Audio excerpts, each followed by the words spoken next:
Perkenalkan, nama saya Marta Milena SPD, Angkatan 25 Kelompok 1, pengampu materi Insinyur M. Syafril Arahab MSI, Lembaga Penyelenggara Kerjasama antara BPSDM, Provinsi Sumatera Utara dan BKPSDM Kabupaten Tapanuli Tengah. Saya merupakan peserta Latsar CPNS tahun 2021.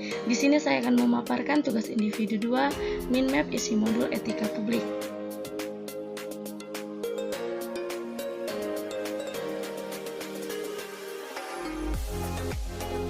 Di sini saya akan membahas 3 hal. Yang pertama, bentuk-bentuk kode etik dan implikasinya. Yang kedua, kode etik dan perilaku pejabat publik.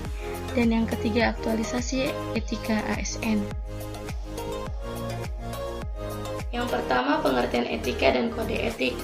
Etika adalah karakter atau etos individu maupun kelompok berdasarkan nilai-nilai dan norma-norma luhur. Kode etik adalah peraturan yang mengatur tingkah laku dalam kelompok khusus. Sudut pandangnya hanya ditunjukkan pada hal prinsip dalam bentuk ketentuan tertulis. Yang kedua, kode etik ASN ada 12. Yang pertama, melaksanakan tugasnya secara jujur, melaksanakan tugasnya secara cermat disiplin, melayani dengan sikap hormat, melaksanakan tugas sesuai perintah atasan dan tidak bertentangan, sesuai dengan peraturan perundang-undangan, menjaga kerahasiaan, menggunakan kekayaan atau BMM secara bertanggung jawab, efektif dan efisien, menjaga agar tidak terjadi konflik, memberikan informasi secara benar, tidak menyalahgunakan informasi internet, memegang teguh nilai dasar ASN, melaksanakan peraturan perundang-undangan mengenai disiplin pegawai.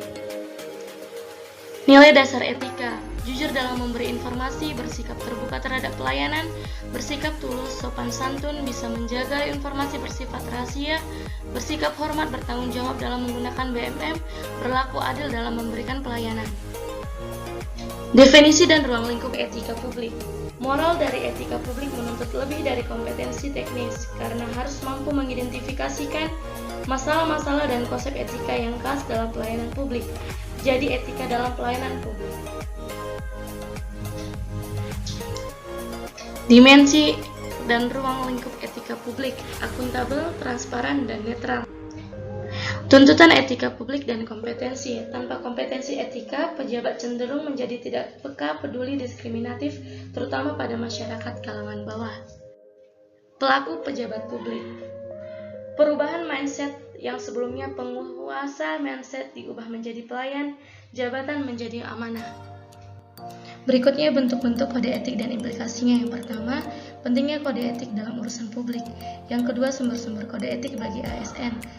Yang pertama, PP nomor 11 tahun 1959 tentang sumpah jabatan pegawai ASN dan anggota Angkatan Perang. Yang kedua, PP nomor 21 tahun 1975 tentang sumpah jabatan atau janji pegawai negeri sipil. Yang ketiga, PP nomor 30 tahun 1980 tentang peraturan disiplin pegawai negeri sipil. Yang keempat, PP nomor 42 tahun 2004 tentang pembinaan jiwa korps dan kode etik pegawai negeri sipil. Yang kelima, PP nomor 53 tahun 2010 tentang disiplin PNS, dan yang keenam, PP nomor 53 tahun 2014 tentang aparatur sipil negara. Penggunaan kekuasaan legitimasi kebijakan. Legitimasi berasal dari kata lex atau hukuman. Ada beberapa legitimasi kekuasaan, yaitu legitimasi kekuasaan, legitimasi sosial, legitimasi etis. Namun kekuatan yang memiliki legitimasi paling kuat yang memenuhi landasan legitimasi etis, yaitu norma etika, menjadi penopang dari berbagai ideologi dan aturan-aturan hukum yang terdapat dalam masyarakat. Selanjutnya, konflik kepentingan, yaitu aji mumpung, menerima atau memberi suap, menyalahgunakan pengaruh pribadi, pemanfaatan fasilitas untuk kepentingan pribadi, dan loyalitas ganda. Yang terakhir adalah aktualisasi etika ASN.